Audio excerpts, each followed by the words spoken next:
Selam arkadaşlar, kanalımıza hoş geldiniz. Bugün sizler için sevimli oyuncularımız Birce Akalay ve İbrahim Çelikkol'dan çok güzel kareler hazırladık.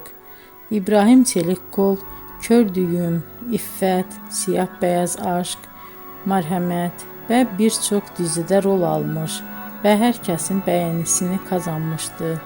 Biz de sizler için onların en romantik videolarını derleyip topladık. Arkadaşlar, kanalıma abone olup yorum yazmanızı, videonu sona kadar izleseniz çok sevinirim. Herkese teşekkür ederim. Bizden bu kadar arkadaşlar.